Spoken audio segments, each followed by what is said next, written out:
अस्सलामुअलैकुम वरहमतुल्लाह। तो आज के हमारी इस वीडियो में हम पढ़ेंगे तख्ती नंबर 3। जैसे कि अगर आप हमारे चैनल पर पुराने होंगे तो आप लोगों को पता होगा कि हमारी नूरानी कायदे के 2 सबक हो चुके हैं, जैसे कि तख्ती नंबर 1 मुफरदात और तख्ती नंबर 2 मुरक्कबात। अगर आपने वो वीडियोस नहीं देखे हैं तो जाकर उन वीडियोस को देख सकते हैं, ताकि आपको भी मुरक्कबात और मुफरदात के बारे में अच्छी तरह से पहचान हो जाए। तो इसी तरह आज का हमारा सबक जो है वो तख्ती नंबर 3 है। तो आज हम इस वीडियो में तख्ती नंबर 3 के बारे में मुकम्मल मालूमात हासिल करेंगे। तो जैसे कि हमारी ये तख्ती नंबर 3 जो है इसका नाम है हरकात। तो इस तख्ती नंबर 3 में हम हरकात के बारे में मुकम्मल जानकारी हासिल करेंगे कि हरकात होता क्या है, यह हरकात है क्या, और हरकात जो है वो कुरान के अंदर किस तरह यूज़ होता है, हरकात कहते किसे। तो ये हरकात के बारे में इस तख्ती नंबर 3 के अंदर, हमारे सबक नंबर 3 के अंदर हम हरकात के बारे में मुकम्मल जानकारी हासिल करेंगे। तो आप हमारी वीडियोस में बने रहिए ताकि आपको हरकात के बारे में मुकम्मल मालूमात हासिल हो जाए। तो मैं सबसे पहले आप लोगों को बताना चाहूँगा कि हरकात जो है वो ज़बर, ज़ेर और पेश को कहा जाता है। जैसे कि यहाँ पर आपको दिखाई देगा ये ज़बर है, और यहाँ पर आपको दिखाई देगा ये ज़ेर है, और यहाँ नीचे आपको दिखाई देगा ये पेश है। तो इन तीनों को जो है वो हरकात कहते हैं। अब हरकात इन तीनों को क्यों कहते हैं? क्योंकि ये तीनों किसी हर्फ के ऊपर रहे तो उनकी हरकत बदल जाती है।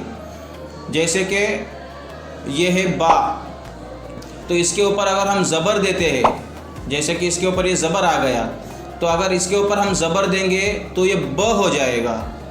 ये पहले बा था, अब इसके ऊपर ज़बर आने के बाद ये ब हो गया, यानी हरकत चेंज हो गई, यानी बा की जो है वो आवाज़ और हरकत जो है वो बदल गई। तो इसी तरह यहाँ पे आपको दिखाई देगा ये भी बा ही है, लेकिन इधर ज़बर आने के बाद ये बा ब हो गया, और यहाँ पर ये बा के नीचे ज़ेर आने के बाद जो है वो बी हो गया। और यहाँ नीचे आपको दिखाई देगा यहाँ पे बा के ऊपर पेश आने के बाद ये बू हो गया। जैसे कि ये बा हर्फ तो एक ही है, लेकिन ज़बर आने के बाद ब हो जा रहा है, और ज़ेर आने के बाद बी हो जा रहा है, और पेश आने के बाद बू हो जा रहा है। तो ये हरकत है, यानी हरकत जो है वो चेंज हो रही है, हरकत जो है वो बदल रही है। इसीलिए ये ज़बर, ज़ेर और पेश, इन तीनों को जो है वो हरकात कहते हैं। तो उम्मीद है कि आप लोगों को समझ में आ गया होगा कि यह हरकात क्या चीज़ है और हरकात कहते किसे है। तो हमारा आज का पहला सबक जो है वो हम ज़बर के बारे में पढ़ेंगे। हरकात तो 3 है ना, ज़बर, ज़ेर और पेश, लेकिन आज का जो हम सबक पढ़ेंगे वो सिर्फ हम ज़बर के बारे में पढ़ेंगे कि ज़बर अगर सारे हरफों के ऊपर अगर ज़बर आ जाएगा तो ज़बर के साथ में हमें हर्फ को किस तरह पढ़ना है। तो मैं आपका ज़्यादा वक्त न लेते हुए सीधा हम सबक की तरफ आते हैं, ताकि आपको समझ में आ जाए कि ज़बर का यूज़ जो है वो हर्फ के ऊपर किस तरह होता है। यानी किसी हर्फ के ऊपर अगर ज़बर रहेगा तो हमें उस हर्फ को किस तरह पढ़ना है। इसके बाद इंशाअल्लाह हम ज़ेर का सबक लेंगे और उसके बाद हम पेश का सबक लेंगे। लेकिन आज के हमारे इस सबक के अंदर हम ज़बर के बारे में पूरी मालूमात हासिल करेंगे कि ज़बर को पढ़ना कैसा है, और किसी भी हर्फ के ऊपर अगर ज़बर रहता है तो वह हर्फ किस तरह होता है और उस हर्फ को क्या पढ़ना चाहिए। तो ठीक है, हम चलते हैं हमारे सबक की तरफ। तो ये है हमारा आज का सबक तख्ती नंबर 3। तख्ती नंबर 3 हरकात। तो हरकात के अंदर सबसे पहले ये हमें कायदा याद करना है। जब हम ये कायदा याद करेंगे तो हमें पूरी तरह से समझ में आ जाएगा कि इसको पढ़ना किस तरह है।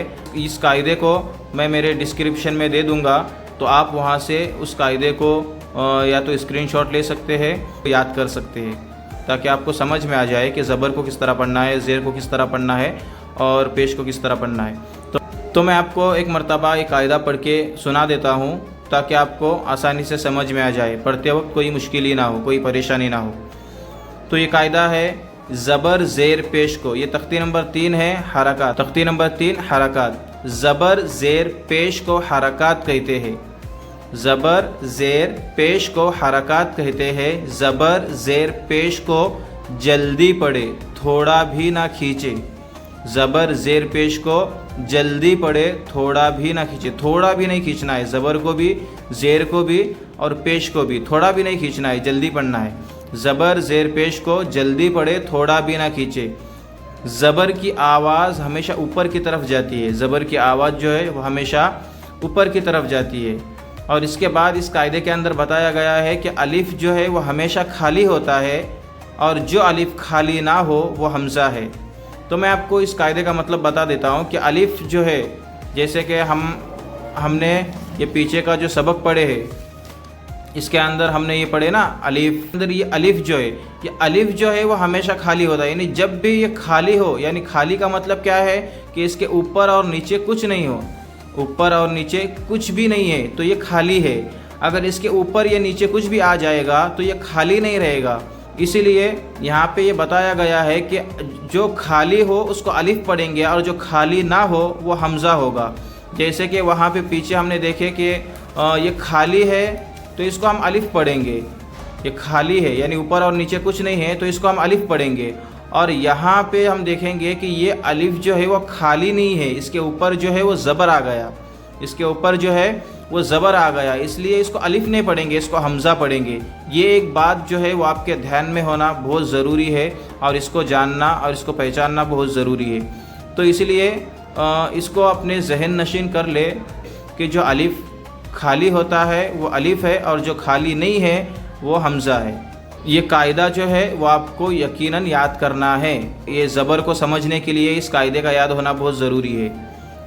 तो इसी तरह हम पढ़ते हैं कि हमज़ा ज़बर अ, बा ज़बर ब, ता ज़बर त, सा ज़बर त, जीम ज़बर ज, हा ज़बर ह, खौ ज़बर ख, दाल ज़बर द।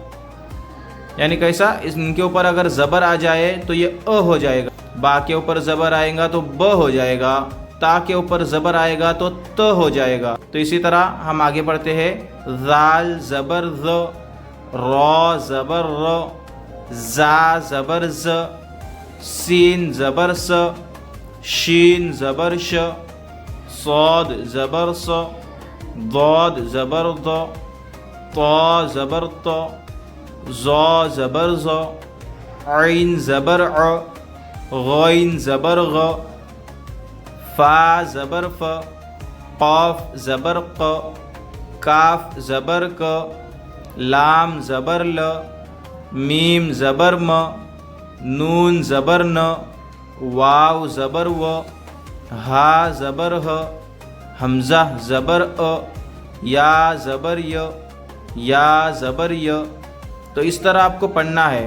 तो ये ज़बर की हरकत जो है इनके ऊपर आने के बाद ये हर्फ जो है इस तरह बन जाते हैं। ये अ बन जाता है, ये ब बन जाता है, ये त बन जाता है, ये सीन जो है वो स बन जाता है, शीन है वो श बन जाता है, काफ जो है वो क बन जाता है, क़ाफ जो है वो क बन जाता है। तो जिस तरह मैंने पढ़ा हूँ इसी तरह आपको भी पढ़ना है और आपको बार बार इसको पढ़ के आपको प्रैक्टिस करनी है ताकि आपको अच्छी तरह समझ में आ जाए कि इन हरफों को जो है वो ज़बर आने के बाद किस तरह पढ़ना है।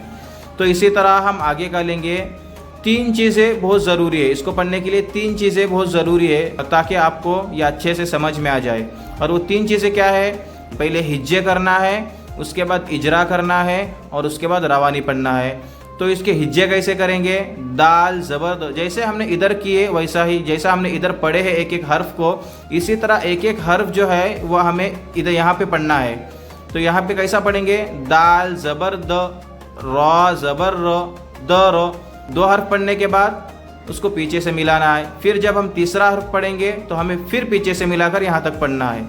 सीन ज़बर स, द र स, क्या है ये, द र स, इसको क्या पढ़ेंगे, द र स। अब मैं बताता हूँ आपको, ये मैंने जो किया ना वो हिज्जे किया, इसको क्या कहते हैं, हिज्जे कहते हैं। ये दाल ज़बर द, रौ ज़बर र, द र, सीन ज़बर स, द र स, इसको हिज्जे कहते हैं। और इसके बाद हमें पढ़ना है इजरा। तो इसका इजरा कैसा करेंगे, दाल के ऊपर ज़बर है, ज़बर को जल्दी पढ़े, थोड़ा भी ना खींचे, ज़बर की आवाज़ ऊपर को जाती है, ऊपर की तरफ जाती है। ये इजरा जो है वो हमें हर हर्फ का करना है ताकि हमारे दिमाग में बहुत अच्छे से बैठ जाए। उसके बाद ये है वाव ज़बर, जिस तरह हमने इसका किए उसी तरह इसका भी करना है। पहले हिज्जे करना है, उसके बाद इजरा करना है और उसके बाद रवानी पढ़ना है। ये याद करते वक्त इसी तरह हमें याद करना है। तो इसके हिज्जे कैसे करेंगे, जैसे मैंने पीछे बताया, वाव ज़बर व, दाल ज़बर द, व द, आइन ज़बर अ, व द अ। हमें इसका इजरा करना है। इजरा कैसा करेंगे, वाव के ऊपर ज़बर है, ज़बर को जल्दी पढ़े, थोड़ा भी ना खींचे, ज़बर की आवाज़ ऊपर की तरफ जाती है। इसी तरह जो है वो हर हर्फ का हमें इजरा करना है ताकि हमारे दिमाग में बहुत अच्छे से बैठ जाए। मैं बार बार ये बात बोल रहा हूँ क्योंकि आपको वाकई आपके दिमाग में जो है वो बहुत अच्छे से बैठ जाएगा। जब हम किसी चीज़ को बार बार करते हैं ना तो वो चीज़ हमारे दिमाग के अंदर जो है वो बहुत अच्छे से बैठ जाती है। इसलिए मैं आपको हर हर्फ का जो है वो इजरा करने के लिए बार बार बोल रहा हूँ, क्योंकि यह अगर आपके जहन में रहेगा ना कि ज़बर को जल्दी पढ़ना है, तो आगे कुरान पढ़ते वक्त जो है वो आपका ध्यान जो है वो इसके ऊपर बहुत अच्छे से बैठ जाएगा। जब हम इसको बार बार पढ़ेंगे ना, हर सबक में हर हर्फ के अंदर अगर हम इसका इजरा करते रहेंगे ना बार बार, तो हमारे दिमाग में बहुत अच्छे से बैठ जाएगा कि हमें नहीं, ये ज़बर है तो ज़बर को हमें जल्दी पढ़ना है। किसी भी हालत में हमें ज़बर को खींचना नहीं है, किसी भी हालत में ज़बर को खींच कर पढ़ना नहीं। जैसे द, र, स, ये गलत हो जाएगा। इस तरह हमें बिल्कुल नहीं पढ़ना है। हमें किस तरह पढ़ना है, द र स, जल्दी पढ़ना है, दाल ज़बर द, र ज़बर र। इसी तरह इसके मैं हिज्जे एक मरतबा आपको करके दिखा देता हूँ। दाल ज़बर द, ख ज़बर ख, द ख, लाम ज़बर ल, द ख ल। इस तरह आपको हिज्जे करना है। उसके बाद इजरा किसको बोलते हैं, कायदा बोलने को। कायदा किस तरह बोलेंगे, दाल के ऊपर ज़बर है, ज़बर को जल्दी पढ़े, थोड़ा भी ना खींचे, ज़बर की आवाज़ ऊपर को जाती है। इसी तरह इन दोनों का भी करना है। इसके बाद मैं इसका एक मरतबा आपको हिज्जे करके दिखा देता हूँ। बा ज़बर ब, लाम ज़बर ल, ब ल, गैन ज़बर ग, ब ल ग।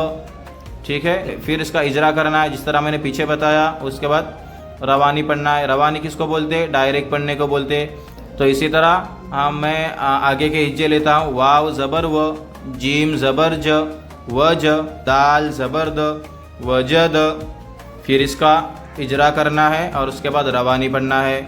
इजरा मैंने बता दिया किस तरह पढ़ना है। उसके बाद ये आगे का है, सीन ज़बर स, जीम ज़बर ज, स ज, दाल ज़बर द, स ज द।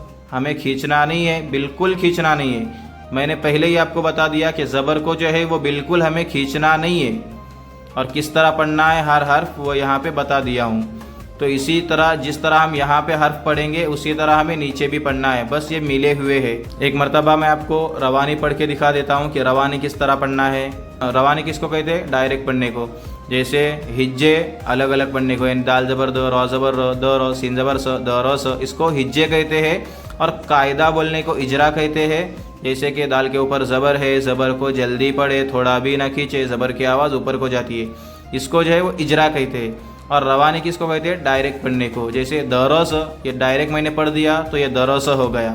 तो इसी तरह एक मरतबा मैं आपको रवानी पढ़ के दिखा देता हूँ। द र स, वद, अबद, कसब, दखल, बलग, वजद, सजद। मैंने किसी भी हर्फ को खींचा नहीं है। क्यों नहीं खींचा है, क्योंकि ज़बर को पढ़ने के लिए एक रूल है। तो ये रूल मैंने आपको पहले ही बता दिया हूँ कि ज़बर को जो है वो किस तरह पढ़ना है। और यही रूल जो है हमें बार बार दोहराना, यही कायदा जो है वो हमें बार बार यहाँ पे दोहराना, यानी बार बार इसको पढ़ना है कि ज़बर को जल्दी पढ़े, ज़बर को जल्दी पढ़े। हर हर्फ पे हमें बोलना है कि ज़बर को जल्दी पढ़े, थोड़ा भी ना खींचे। जब बार बार बोलेंगे तो ये बात जो है वो हमारे जहन नशीन हो जाएगी बहुत अच्छे से।